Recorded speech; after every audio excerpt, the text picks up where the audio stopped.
Starting in a second.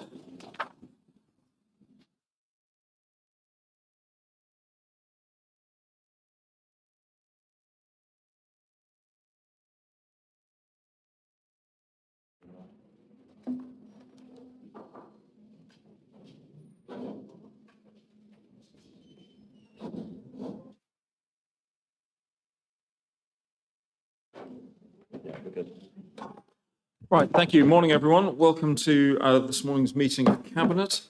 I'm Richard Clare, leader of Council, and I chair Cabinet. Before the meeting begins, I'd like to ask each Cabinet member to confirm their attendance. We'll start with Laura this time. Morning, I'm Councillor Laura Mays. I'm the Cabinet Member for Children's Services, Education and Skills and Deputy Leader.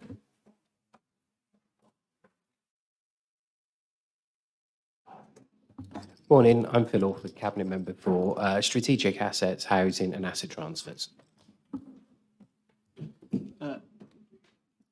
Nick Bartrell, and it says it on there, so I'm not quite sure what it's supposed to do. Hello, I'm Jane Davis. I'm Cabinet Member for Adult Social Care and Inclusion. Good morning, I'm Councillor Nick Holder, Cabinet Member for Environment and Climate Change. Good morning, Councillor Caroline Thomas, Cabinet Member for Highways, Transport, Street Scene and Flooding. Good morning, everyone. I'm Ashley O'Neill, Cabinet Member, I won't do it, Nick, Cabinet Member for Governance, IT, Broadband, Digital, Licensing, Staffing, Communities and Area Boards. Thank you. We're going to change that for next time, just to trip you up. Ian Blair Pilling, Cabinet Member for Public Health, Leisure, Libraries and Operational Assets. Right, thank you. So if we now then, any other members, when they're called to speak, if you can introduce yourself when you do so, I'll formally open the meeting. So we start with apologies. Do we have any apologies? No, Chairman, there are no apologies for absence. Thanks. We then have minutes of the previous meeting. Does anyone have any comments on the minutes? No, we all happy to take those? Agreed? All those in favour, please? That seems like, yep, marvellous, thank you. Any declarations of interest? No? If we come on to leaders' announcements, sorry, very short notice on this one. The Cabinet, the paper on procurement of cleaning, which item 8, thank you. I'm afraid we're going to have to pull that from this agenda and bring it back in May. The reason for that is that this morning there have been discussions going on, and apparently some of the dates are going to need to move slightly. We want to make sure we've got full understanding of the implications of moving the dates. It should be nothing, but I don't want to take the risk, so we'll bring that back with the revised dates in May. So if we then come on to public participation and then questions from councillors, we have got, we've got some questions that have come through. Do we have anyone here to talk on those questions? I couldn't see anyone. I've just seen an email, I gather, from Margaret Wilmot saying that she had submitted a question, but that potentially it hasn't been picked up. So if we can just make sure that we get, we pick up Margaret's question and make sure that responses get back to her, please. Fine. So if we're no one there on the questions, we then come on to item 6, the LGA Corporate Peer Challenge Action Plan. I think everyone will be, I'm sure, relieved to know that I'm not going to run through full details of the LGA Peer Challenge again. I did that at full council. Suffice it to say that it was an extremely good set of feedback and one that I think the council as a whole can be very proud of. In particular, our staff. I think it really shows that things are going in the right direction. I'll leave comments there on that. We've now got the action plan. Now, when you look through the action plan, I think it's fair to say that most of what was in the action plan we would have, or the points it's suggested that we want to be taking further steps. I don't think there was anything in there that was we weren't expecting. There were elements in there that I was very much expecting and I'm very pleased to see there. What we have done, as we're required to, is look at the proposals that have been put forward and come up with our solutions with our ways forward in addressing them. Some of them are relatively easy and very much already in train. So, for example, looking at the local plan and making sure that that is addressing the strategic needs of Wiltshire as a whole more holistically. In the past, it's been a little bit too much of a process when it comes to some of the policies. There's been a lot more discussion around policies, and there will be more discussion with members around policies in the near future. So I think there are elements there that very much make sense. The place boards are already working as well in Salisbury, Chippenham, Melksham.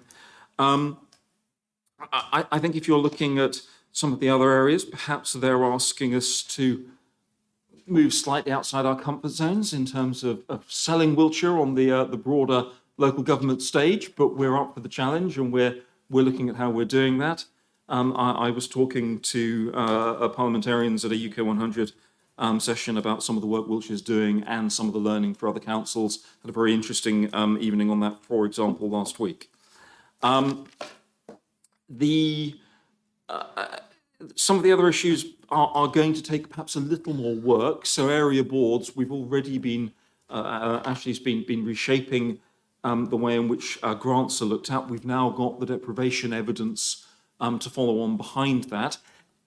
I would add it's still a little bit patchy. We're waiting on more up-to-date evidence.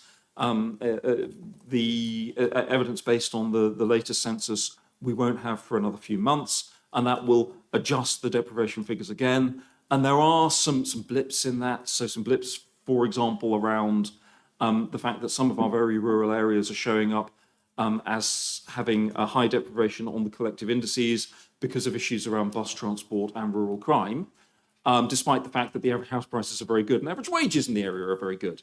So on an income deprivation indices, they wouldn't score highly, but the deprivation indices meld together 5 or 6 different items. I forget, I haven't got the list of all of them to hand. And that will make the area board place shaping, I think potentially a little more challenging in some of the rural areas, but we're making sure the evidence base is there to enable our area boards, as suggested here, to act more as conveners and help focus that resource and that attention on areas that are priorities inside our business plan. I won't go through any more of it. I think they're all reasonable suggestions. I think much of it is already work that's in train, but we're presenting it here. We will present it back to the LGA, and we will then expect them back 12 months after the visit to have a look at how we're getting on and assess what progress we're making on the areas that they suggested we focus on. If I turn then to Cabinet, any questions from Cabinet members on this? Nick, please. More a comment, really, just to say that, vitally important, this, I think. I really am a big supporter of the whole concept of peer challenges, but actually the action plan and delivering the action plan is probably the bit that many councils don't put all their efforts into, because they sort of see the actual challenge exercise as the big bit. But actually, this is the value added bit. This is where we can get, an awful lot out of it. Because whilst obviously we had an extraordinarily good response from the peers, these areas are areas that I think we need to make sure that we nail down. We're getting free advice. And based on other experience elsewhere from some leading people. And I think, we need to build it into our plans. No, thank you. I'd agree. I think they're very fair comments. And I think there's a lot in what's being proposed that we can build on. I think there are a couple of areas that are potentially challenging. The idea of a wider strategic view of place involving partners is very easy to define if you're an urban area and you've got a single set of partners. But we have a different set of partners in each of our towns, but we've already got the town's work that's building on that and the place boards to build on it. So, Mutatis mutandi. Excellent. I'm glad someone else is picking up on the Latin. We could hold the entire meeting in Latin if people want, although I probably need to brush up a bit before we try that. Any other comments from Cabinet? I then come to Graham, I believe.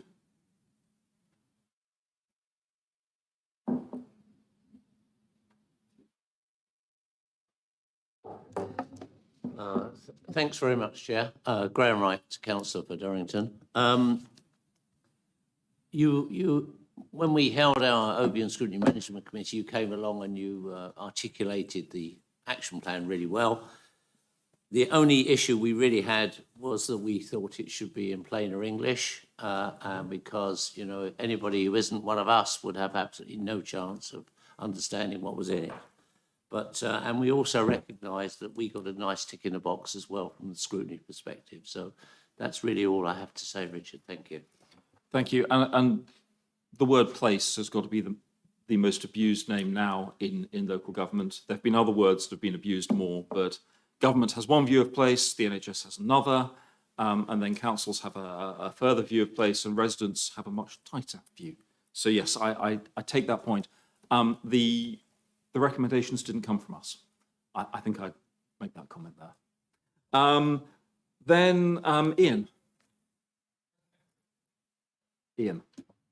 Yes, good morning, Richard. Ian Thorne, leader of the Liberal Democrats on Wiltshire Council, member for Carn Central. Can I, as I did at the council meeting, congratulate, particularly as you've done, staff for the enormous amount of effort, energy and vision that they contributed to this particular process. And I congratulate the council on the very positive outcome from the peer review.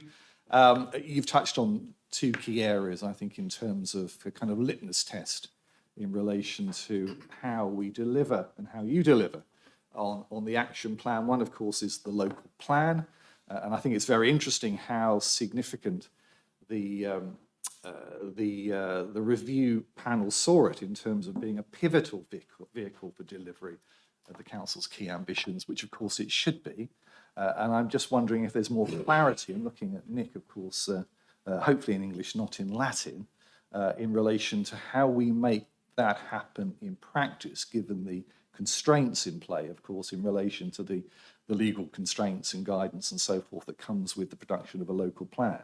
It's always seemed to me that the local plan should be the driver for an awful lot of what we do and how we do it. But I'm just wondering how we make it work in practice, and whether there are, I know Wiltshire is unique, as Baroness Scott quite rightly used to say, but whether there are examples of other authorities that have ensured that their local plans are much more about driving the business plan and driving our ambitions for the county. And I guess the other point, and again, you've made it, and you've raised it already, Richard, is the issue of area boards and whether there's an opportunity for a real transformation of area boards. And I'm just wondering, looking at Ashley with one of his 16 hats on and so forth, in terms of whether there's much more of an opportunity around partnerships. I've always felt with the area boards that the councillors turn up and we're the sort of in the expensive seats and everybody else is in the cheap seats. And I'm just wondering if there are opportunities for engaging and involving and giving more of a central role to other key partners that we require and we need in order to deliver some of the outcomes of the area board. I know there are issues around voting, there are issues around governance, but it just seems to me there might be an opportunity here to allow and ensure that other key partners, and you've touched on partners already, Richard, can be a key part of that process in terms of transforming and driving area boards forward. Thank you. Thanks, Ian. I'll let Nick come in with any detail he wants on the local plan. If you look at large unitaries, no, we were all created at the same time. So everyone is at the same stage in this. No one has really had that refresh. They're all being carried out at the moment. I think we do need to be slightly careful in the distinction, I'll let Nick explain perhaps in detail, between policies inside a local plan and housing allocations. Housing allocations are tightly controlled by evidence. Policies are not, and I think where we have the key ability to see that, and that ability to sort of shape narrative better. In terms of area boards, I think each one varies. I don't know if Ashley wants to come back on that, but I think each area board needs to be given its own ability to find its way forward. I think we've got to be careful that there are different partners with different area boards. So if you take Salisbury, where you have a single parish council, the city council, there's a tension there that doesn't exist in other area boards between the role of the parish and the role of the area board and the role of Wiltshire Council. that could be creative, could be useful, but at times, certainly in my experience, isn't in Salisbury's case. Other area boards will have similar but different issues. But again, if Nick or Ashley want to add anything. Well, Richard, you have stolen the line on that one, because of course that is the difference. The policies are the tools that you can use to get that strategy embedded. As Richard says, the actual site selection process is one that has to be conducted purely on evidence. But actually, what you do with the sites, the development, that can be, or how you build those sites out can be something that's dictated by the policies. So I think, it's quite a good question. How do you do it? And it's probably one that we haven't fully come to a conclusion on, but it's obviously going to be around those two poles, because you can't do some things to site selection, but you can do an awful lot on the policy front. Okay.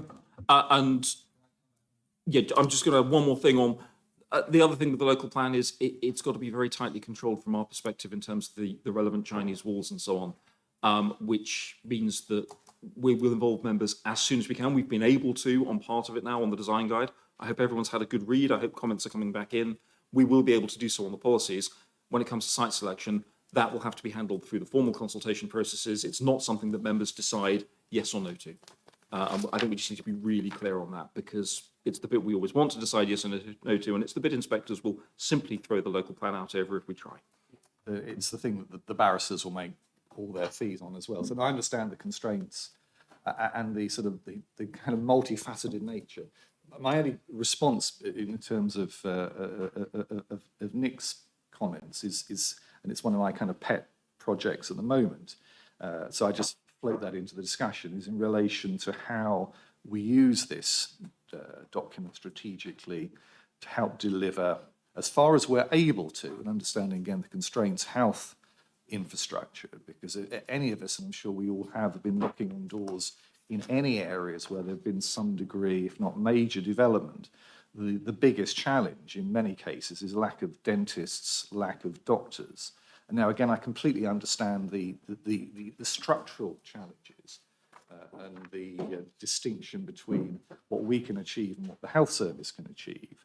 But nonetheless, in terms of making the local plan this pivotal strategic document, finding a mechanism, in my opinion, for addressing some of the health inequalities that come with substantial and major development, I think would be really important. And then my final point, Richard, if I may, to Ashley, is that it may not be the case now. I know certainly in the early days of Cornwall Council, with its version of area boards, it had an interesting, I don't know how successful, arrangement whereby other partners were voting members of area boards.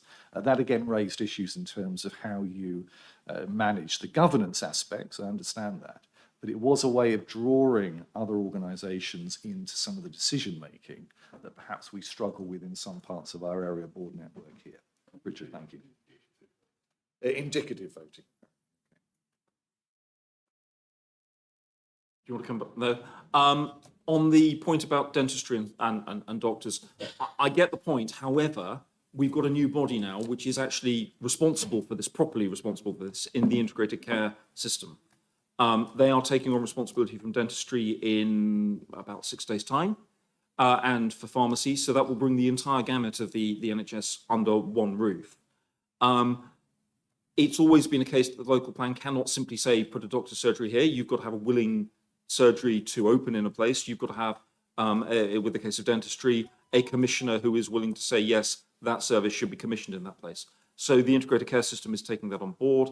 I think the correct strategy to look at there will be the integrated care strategy. There are far too many ICs in that process, which is being pulled together. We've got a meeting of the Integrated Care Partnership tomorrow to approve the first strategy.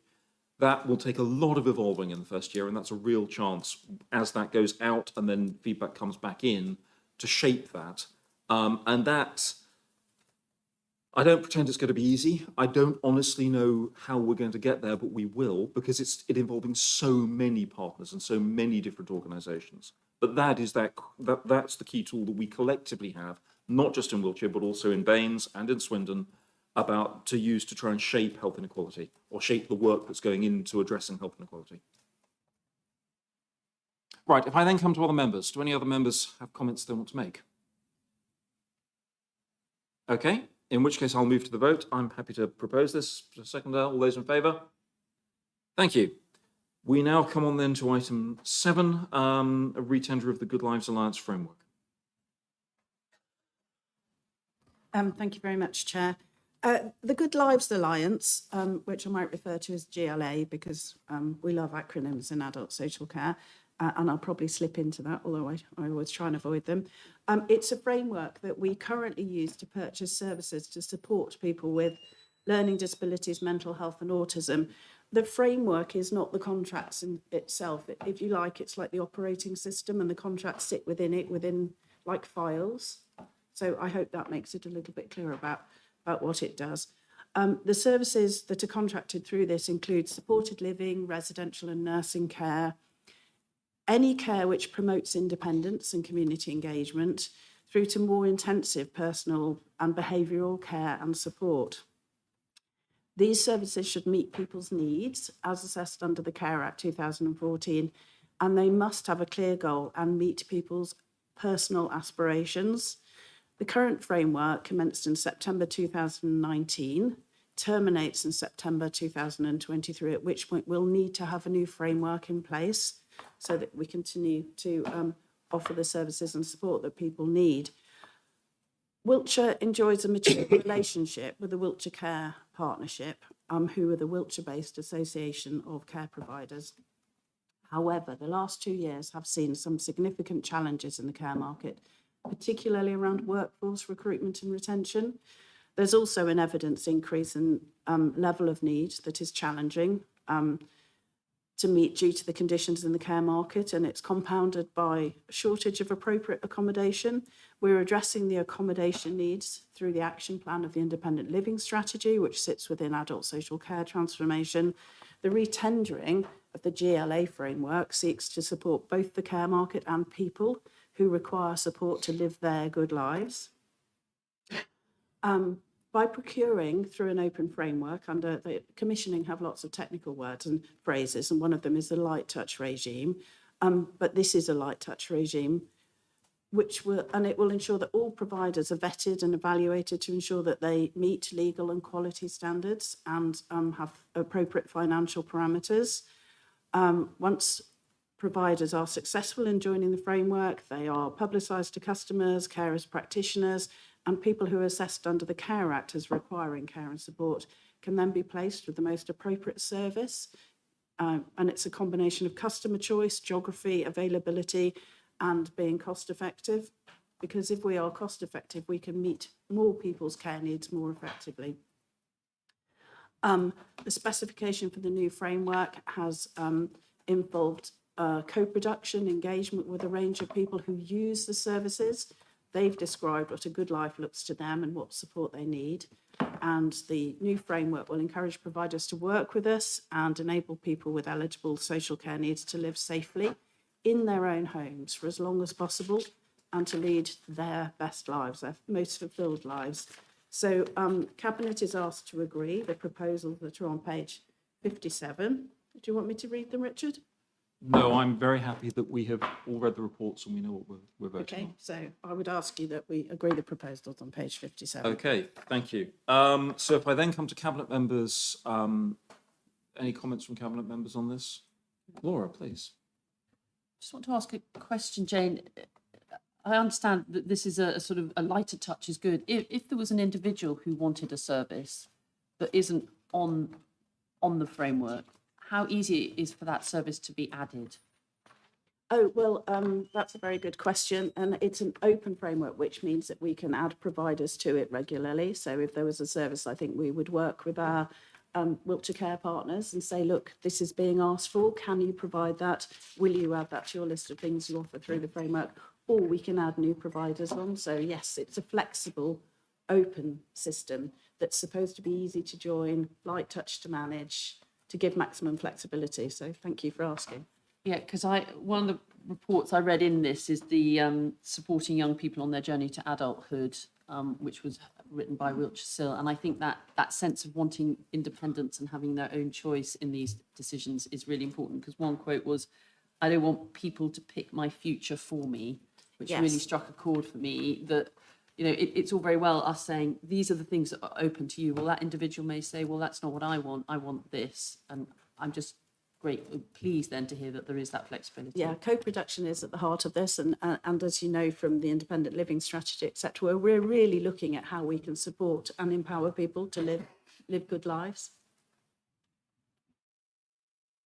Thank you. Sorry, Caroline, yes.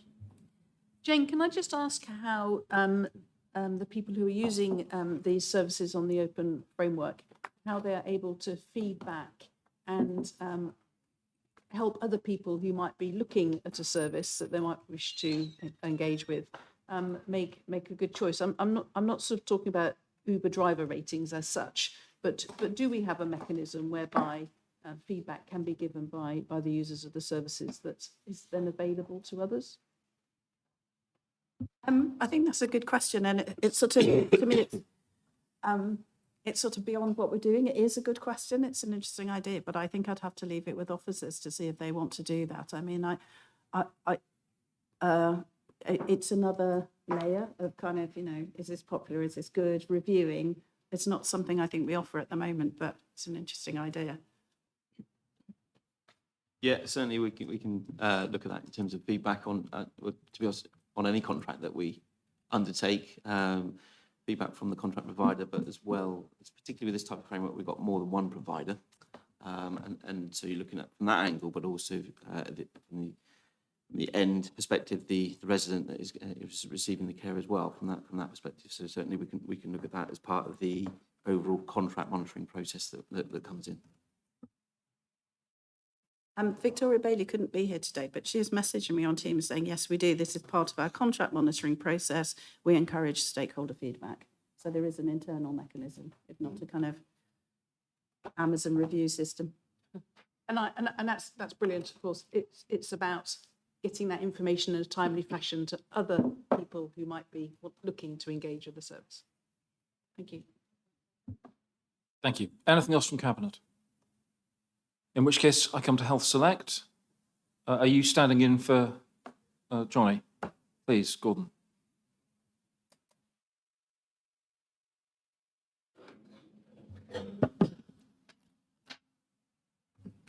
Good morning. I'm Councillor Gordon King from Westby East. I'm also Vice Chairman of the Health Select Committee. Health Select Committee received a comprehensive briefing on the Good Lives Alliance. I neglected to write down the date, so I can't tell you when that was, but it was fairly recently. It was a very good and comprehensive assessment of the Alliance programme and indeed the Future Framework programme. The aspects of the Health Select Committee particularly liked was the quality assurance framework, which Jane has mentioned quite the annual review of packages, the allocation of commissioners, the greater personalisation of care coming forward, and the improvement reviews within inspections. We did quite unanimously satisfy ourselves that this was a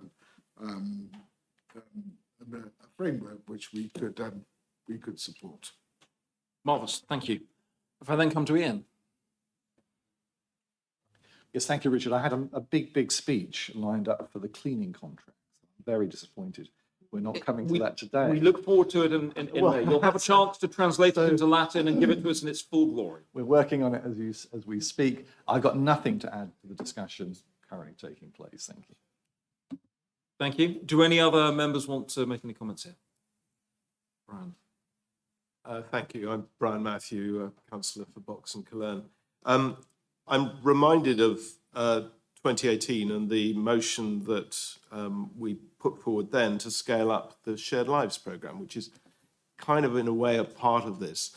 A programme that helps the clients because it gives them a better life in terms of their living, a program that helps the carers because it helps provide an income for more people, and a program which helps the council because it does with, if it is being scaled up, and I think it's important, and we know that it has scaled up, but it could probably go some considerable way forward. It also helps the council in terms of the finances. I had the chance to meet up with Mercedes Apps and her team before Christmas at the gathering for Shared Lives, and it just strikes me that maybe this is a place to raise the profile of Shared Lives and to keep pushing that because it is of benefit to so many people in Wiltshire, potentially. Thank you. I think we probably all agree with that.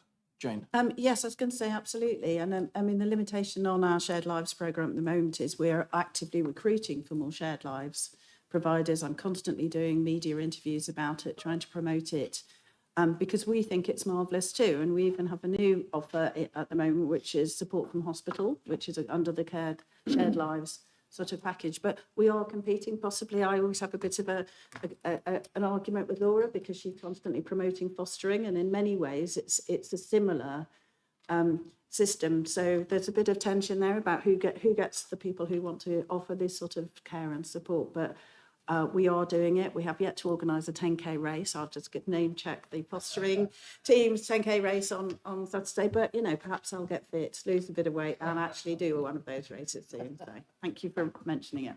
You can join us in October, it's fine. Thank you. Do we have any other comments from members? In which case, you've moved the proposals. I'm very happy to second them. All those in favour? Great, thank you.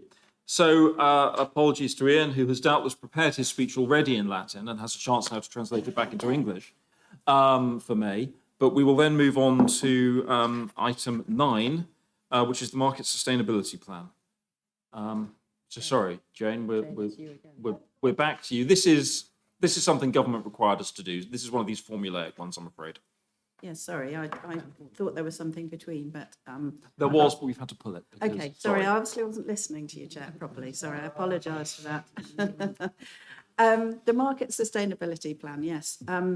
This report is being brought for noting primarily,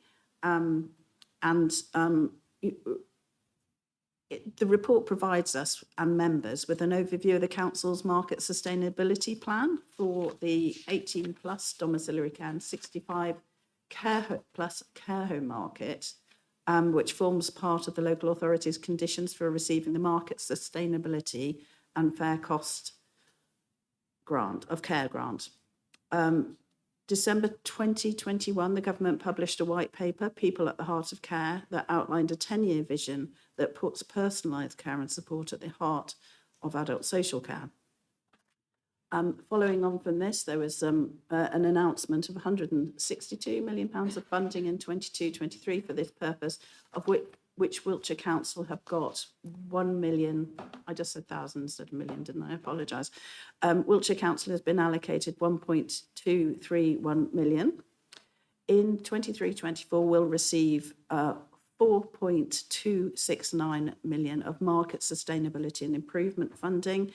And this is to address issues such as low fee rates, social care waiting times and workforce pressures, as well as to continue the work started in 22-23 on fee rates. The appendices are now all in together with the package of information for today. The grant funding for this purpose has specific conditions, and the spending we do will be within this financial envelope in line with the conditions and in line with the Market Sustainability Plan. So it is recommended today that the Cabinet notes the contents of the Wiltshire Council Market Sustainability Plan and approves the proposed areas of spending for the allocated funding. Great, thank you. So do we have any Cabinet comments on this? I certainly don't. It's something the government's required us to do. We've done it. So we then move to Health Select. Gordon.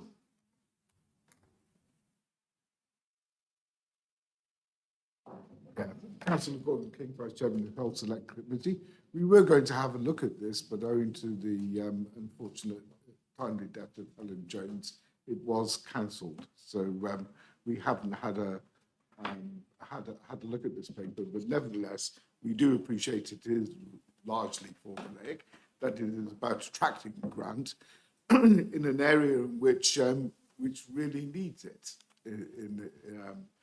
because we must ensure that the market is as sustainable as it possibly can, and those aims of personalisation of care are truly met where they can be done. So generally speaking, I would say the Health Committee would welcome the giving of the grants in this area.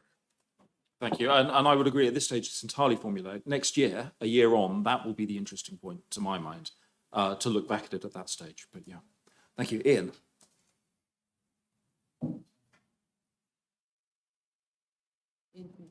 Lost sound.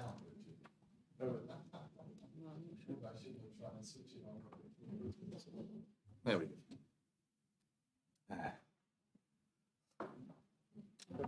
Stuck to the table. Yeah. Yes, thank you for that, Richard. A couple of things, really. One is, yes, it's very formulaic, and if you're looking at the paper, you kind of get a sense of the sort of not quite tick box exercise, but nonetheless, okay, all right, tick box exercise. I suppose there are two thoughts, and I take your point about looking forward to next year, and this is a paper that's about obtaining grant from central government. And I guess the only comments I've got, one is in relation to the fact that this is such a systemic problem across the entire country. And this isn't a matter for this discussion or this cabinet, of course, but the result, surely the way to resolve this is on a much more systemic and national level, rather than trying to get local authorities receiving relatively small amounts of grant. And then broadly speaking, particularly given a county like Wiltshire, where we seep over the borders to a whole raft of other authorities and a whole raft of other counties, a sense of competing. And my second point, which isn't meant to be a political question, if I can put it that way, and that is that surely the only way of resolving this is either we pay people more, because therefore we attract more people into the market, or we find ways, but again, beyond the boundaries of Wiltshire, arguably, in terms of how you stimulate and encourage and create more competition in order to provide more suppliers and therefore to provide more of a market. Now, maybe I'm getting that wrong, but that's just, and it applies in other areas of delivery as well. But given how absolutely central this process is to addressing the needs of some of the most vulnerable people that we have in our county, it just seems to me there's a national aspect here which has to be resolved, and there's a key role for government, or we start competing with other local authorities by offering more, or supporting providers to offer more, or we find other ways of stimulating the market, either by engaging in the market ourselves or supporting others to do so. I mean, I'll let Jane, if she wants to comment on the local position. The national position, I think broadly there are probably three zones from what I pick up in the UK over this, or at least in England over this. You've got everything, I don't know, south of Birmingham and rural, which is in a very difficult position with regard to the cost of care. You've got the more metropolitan areas which have problems, but problems of a different nature. Not necessarily problems so much with workforce, but perhaps more housing related. They don't have the rurality issue. And then you've got areas further north where they are finding it comparatively easier. I wouldn't say easy, having talked to council leaders all over the country over it, but comparatively easier. I think your point about the risk that we all start competing with each other, I think is a very fair one. It's certainly something the Integrated Care Partnership has been looking at, and we would very much like to try and ensure that doesn't happen, but it is human nature. It would be something that I would, and we have the strategy coming on our economic strategy coming at some point relatively soon. It's one of the critical areas that emerges through that, in terms of the fact that in a large, broadly affluent rural county, finding people to fill some of those jobs, which are vital, but not well paid enough to be able to work in our housing market, that's a really big issue. So yeah, I think I'd agree with your analysis on that sort of big picture, but on the detail. Yes, and I think Wiltshire is always going to face challenges because of the rurality, because we certainly have areas which are more difficult to find care workers and more difficult to manage care simply because of the mileage between places, but it is something that I am pleased governments are focusing on reforming adult social care, because it's clearly very important to the quality of people's lives. And it's one of those services that's not visible until you need it. And when you need it, you really need it. So I would encourage more people to look at it, more people to scrutinise it. I think it's very important.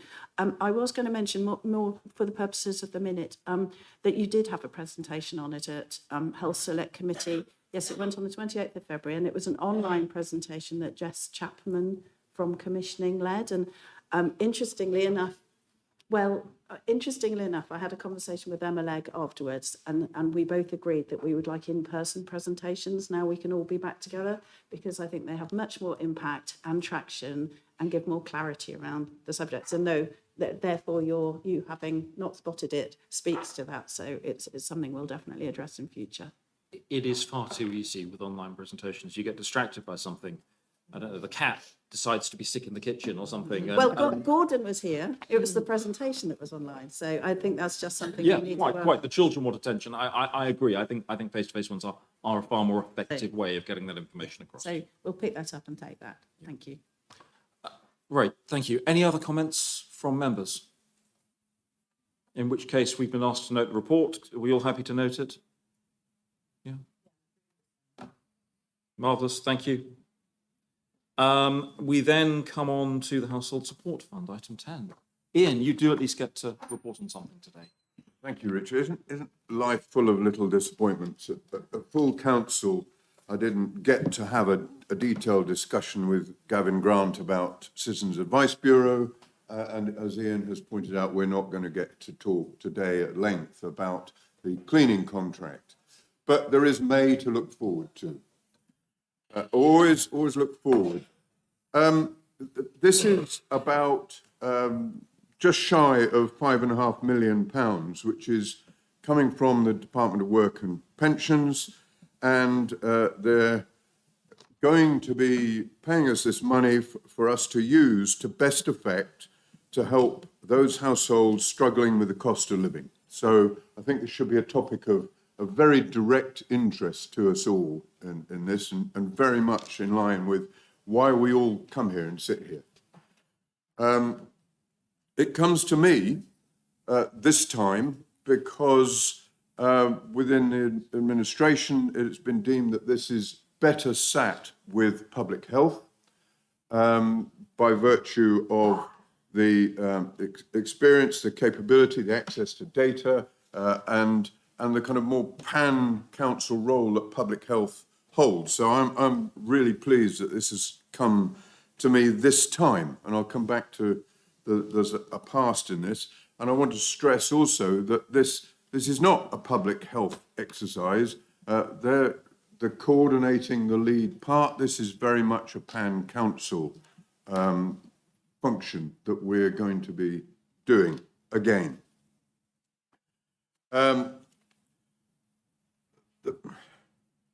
This money is to, as I've said, to be provided to support households who would otherwise struggle to buy food or pay essential utility bills or meet other essential living costs, to help them with significantly rising living costs for this coming financial year, for 23 to 24.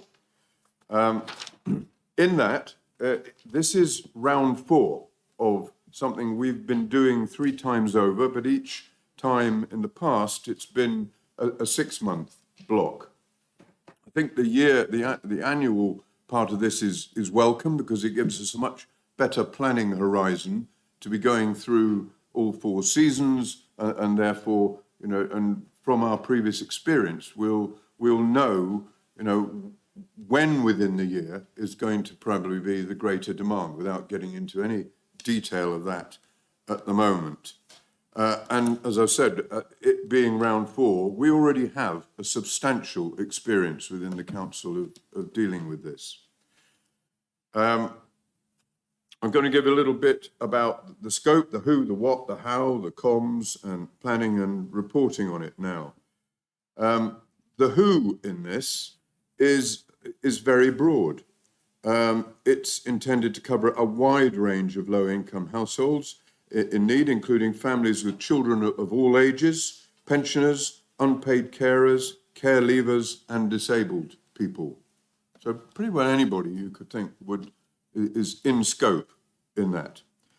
The types of support, what kind of areas are we going to be helping with? Well, that's an equally wide scope, I would suggest. It's primarily been used to support energy bills, domestic energy bills, with any form of fuel that you may care to think of.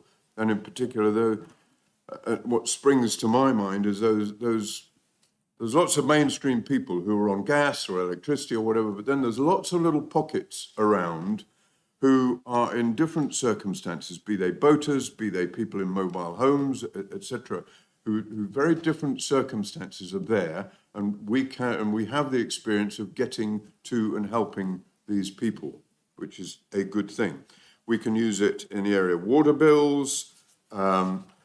We can use it to help with the cost of food, any essential costs relating to energy, food, water, clothing, blankets, purchase of equipment, fridges, freezers, ovens, slow cookers. So it's a very wide scope that we're given. We can use it for example, broadband, phone bills. It could even, as an example given here, repairing a car, buying a bicycle or whatever. So a lot is in scope. We are also able to use this money to help provide advice services in this. So we can direct this towards those agencies that help people with advice, where we can allocate some of this to our own administrative costs in this. We're also given guidance on the means of how we can do this. So whether we choose to pay cash or to give out particular items or whatever. We are instructed, we have very clear instructions on us as to how we have to make this public with web-based applications, and we have to demonstrate all of how we're going to communicate that.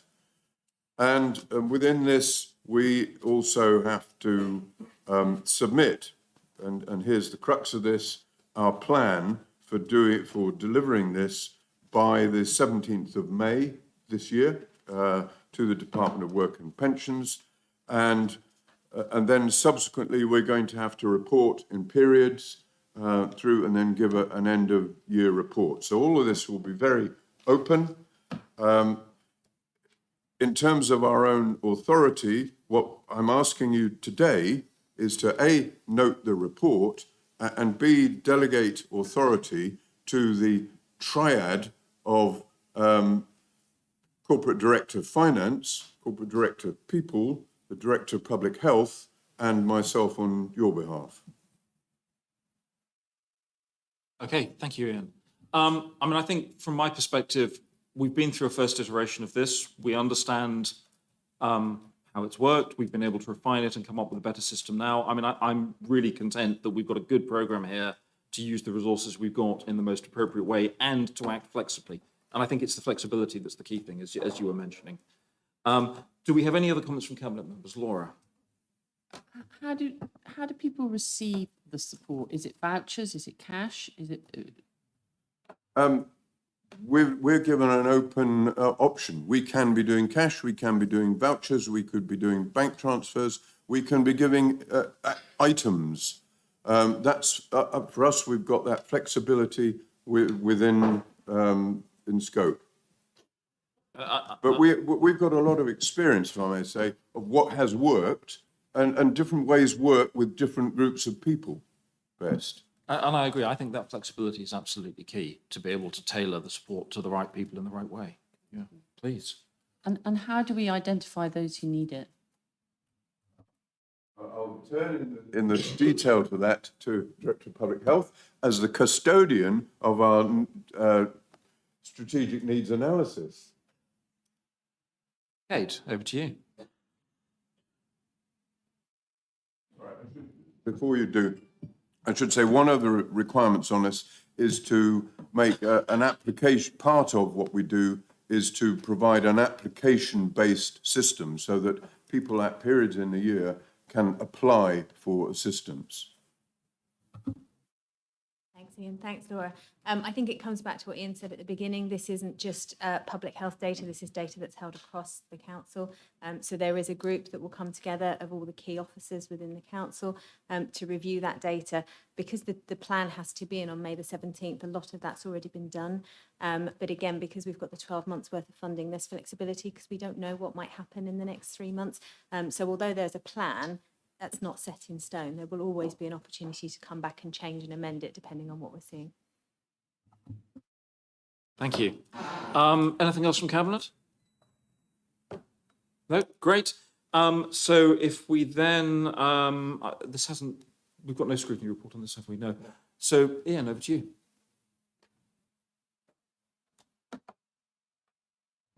Thank you, Richard. Sorry, it clearly sitting that set is doomed. It is. Well, it's about every meeting it goes off at some point. Flashing at me, but it's not. Never mind.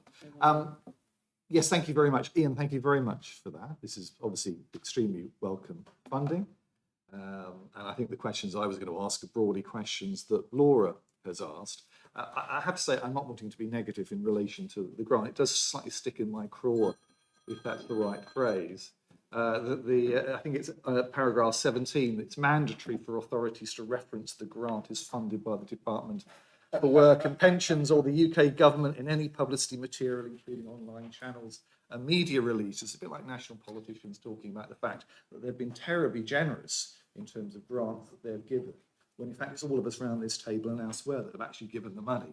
And it reminds me a little bit of going to some parts of the world where you get US aid stamped on everything, or UK or GB aid stamped on everything. So that's my little sort of grouch, nothing to do with Ian or indeed Cabinet here today, but it does seem to me completely inappropriate, but never mind. So just two comments really. One is in relation, again, touching on the issue of accessibility. It always slightly unnerves me, particularly when government is suggesting that we should all do it through websites, because we've all got many residents that struggle, frankly, to engage through the internet, through smartphones, etc. And therefore, clearly, a large number of the people that will benefit, I'm looking at the department director as well, of course, that will benefit from this important funding are not plugged into the system. But I'm pleased to hear that we're on to the fourth iteration, and therefore an awful lot of the lessons I assume have been learnt in terms of how you reach people that are not plugged into the world that many of us know it.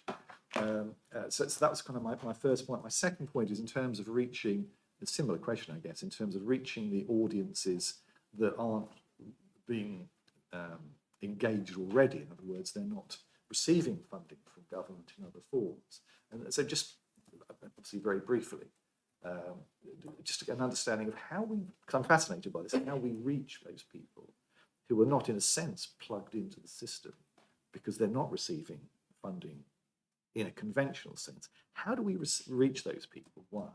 And two, how do we reach people whose principal mechanism of communication is either the telephone, possibly, or something through the letterbox?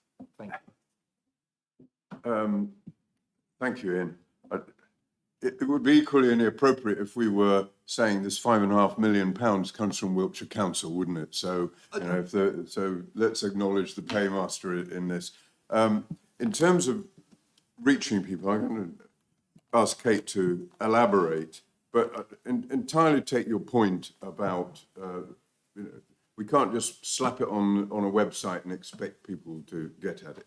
And we have considerable experience in getting around that. And I think there's a role for individual councillors and everybody in this to be made aware of it. And I know just recently in terms of the mobile home people, there was one of my residents who pursued it. We eventually got the answer back, and then that answer went to other people, etc. And he wouldn't be somebody who sat there on his web every day looking for it. But I would say that from what Kate's been telling me through COVID and through all the other things, we have considerable experience of reaching those difficult to reach people. That doesn't mean to say we've reached everybody. there is more to be done. I'll let Kate elaborate. No, thank you, Ian. And I think your point about people who are not currently supported, that this fund is specifically trying to identify individuals who could most benefit from this support. You'll appreciate across the council, every directorate has a way of going into communities and talking to residents. So this absolutely will not be on a website, and if you can access it, you can have it. There is a significant amount of learning that we've had from the previous years. What has worked well in terms of communications, but also in terms of then being able to take up the offer of different types of support. And again, that will be this multi-directorate group that oversees the planning and the delivery of this.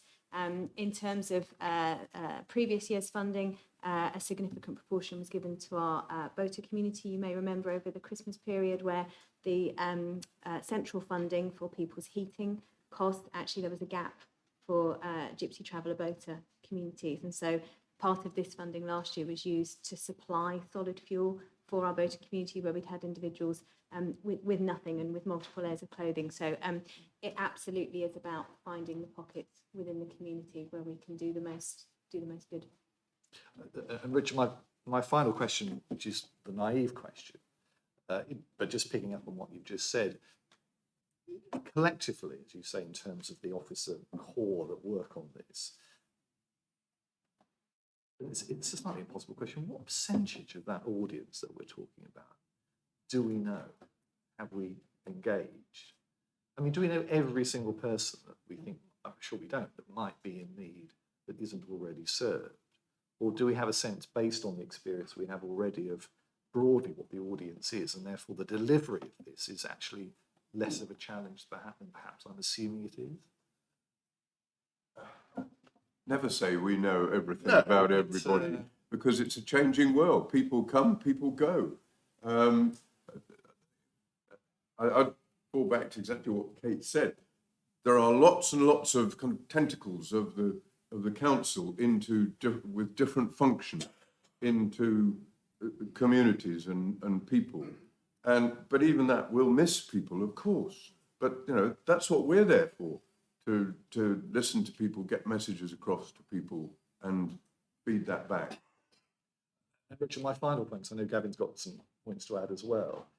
Just to underline what you just said, it's a perfect opportunity for the 98 members of this council to act as part of the kind of amplification of this project, I guess. Hopefully we can make sure that members are aware, equipped as they need to be, to go and do some evangelising, maybe that's the word to use around this particular subject. I'm not sure about evangelising, but I do think on the soft intelligence side, yes. With 500,000 people, we are not going to know everyone who is in need at any one period of time, because it changes.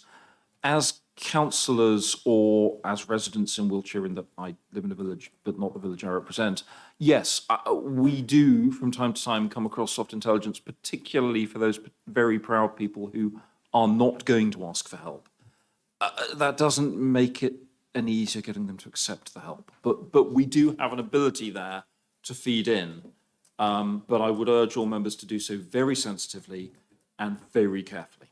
Having on many occasions tried this in the past with varying results. Could I just make a final plea that this is not an item for the individual councillors' next election leaflet as to how well they've done in this. No.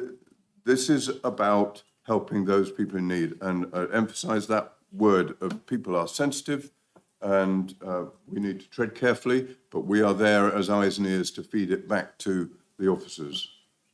And I would come back to your first point, Ian. I do get the point about, government are asking us to say that they've given this the funding. Our area boards have been known to insist on credit for the funding that the area boards give out. Not that Wiltshire Council give out, but that, oh yes, they are. Many of them, including very similar to the USAID concept at some point. So I think we need to be cognizant that that isn't something that any one political body might be familiar with, but that all political bodies suffer from. Gavin. Thank you very much, Richard. Councillor Gavin Grant, the member for Malmesbury. So firstly, Ian, so we have got an opportunity, Ian, to discuss with each other today, which is always a pleasure with my former chair of the Electoral Review Committee and, of course, his illustrious successor sat next to him. So I greatly welcome this. So my questions are really around how information can be fed into the system so that we do support those that need it. I think during COVID, we learned a lot about the capacity of new groups to come together, informal groups, and of the existing ones to help and support people in the communities that we're seeking to serve. Clearly, through the Warm Spaces initiative, which again was an excellent initiative on behalf of the council, some of those organisations have either continued to function as charities and community groups, indeed have been participants in the Warm Spaces initiative. Others have come back to life that were created by the need to respond to COVID, to respond to those initiatives as well. So it's really a plea to understand better how the voluntary sector, the charitable sector, and those informal community organisations, taking all the points you rightly made, Ian, about sensitivity, and that you made, Richard, very correctly, about people's personal pride in these matters, how information can be fed back through the system. Because I think, Ian, you are entirely right, that there are many people who are not comfortable with computer screens and computer systems, and indeed find that quite daunting. And there are many third parties that are there to support and assist them. The second question I have, if I may, through you, Chairman, is then around those organisations which are providing funding from their own means that partly overlaps with the provision here as to our guidance and advice to those organisations. And I'm thinking particularly of local charitable trusts, for example, where certainly my own in Malmesbury does this kind of provision, and indeed the charity I chair in emergency circumstances makes this kind of provision of enabling them to understand when they should be acting or when they should be referring. Thank you, Chairman. Thank you, Ian. I fear I've almost kind of dived down too much into the rabbit hole myself this morning in terms of talking about councillors and whatever. I think the important thing at the moment is say, hold steady. I've presented the principles, the scope, and the kind of high-level mechanism this morning. We have to produce a plan that will try and address all of those points that have been made, but I can't answer any detail of that today. We have to get that plan in by the 17th of May, and we will endeavour to, it gives us the scope to financially assist charities, etc., that are assisting in this. Let's not go any further into the detail of that right now. That's absolutely fine, Chairman, and Ian, I wouldn't ask that of you. It's simply, I think, flagging the fact, which you're all very well aware of, that these organisations do exist, that they have quite a lot of extensive experience in their own right, in their own communities, and enabling them to share that experience and to provide commentary on the process, I think would be a helpful one. Thank you. Thanks. If I can add one further observation, I think that the whole question about, and I'm finding this very much from chairing the Integrated Care Partnership, the voluntary sector and the different faces, the different elements of the voluntary sector are a really significant challenge that is where the ground has shifted significantly as a result of COVID. A lot of the groups that sprang up with COVID rubbed up against the existing voluntary sector because they were really motivated people who were saying, no, we're not going to wait, we're going to go and fix the problem. Many of those groups mobilised for COVID and then disappeared, which is entirely understandable. Some have come back. I think it's provided a challenge to the voluntary sector, which means they're trying to adapt some of the ways they work. I think we need to be careful, again, that we're helping here. I think duplication is a severe risk. If I come back to the work that we're doing through community conversations, this works best where we don't duplicate effort, where we collectively provide effort in the right places and are willing to adjust the effort that we're providing based on the landscape that we're playing with and the best people to provide different elements of that support. So nationally, there is no answer to this. There wasn't an answer, certainly when I'm talking to someone about a year and a half ago, one of the coordinators of the voluntary sector nationally, they were recognising that tension exists and whatever solutions are going to be on a local level. For us, that means they really are going to be they're going to be on 22 or 256 local levels. But I do think it's a really good point. It's not what I have answers to, but I think it's something we need to be cognizant of in our dealings with the voluntary sector, and bringing them in to try and help make sure that we're all playing our part rather than we're all doing the same thing. Chairman, I entirely agree with that. Thanks. Do we have any other questions from members? In which case, we've got the proposals. Which are to ask you to note the content of the report and to delegate the payment criteria of the grant to Corporate Director Resources and Deputy Chief Executive, Section 151 Officer, to the Corporate Director for People and the Director for Public Health in consultation with myself. Thank you. I'm happy to second that. All those in favour? Marvellous, thanks. We now move on to exclusion of press. There are no urgent items. Exclusion of press and public. Sorry, I gather I need to read out the, to ask that we pass the following resolution. To agree that in accordance with section 100A brackets 4 of the Local Government Act 1972, to exclude the public from the meeting for the business specified in item number 13, because it's likely that if members of the public were present, there would be a disclosure to them of exempt information as defined in paragraph 3 of part 1 of the Schedule 12A to the Act, and the public interest in withholding the information outweighs the public interest in disclosing the information to the public. The reason for this being taken into private is that it relates to financial and business affairs of any particular person, including the authority holding that information. So I'm going to move that as a proposal. Do I have a seconder, please? Yeah. All those in favour? Thank you. So we will now take a brief pause while we move to part 2.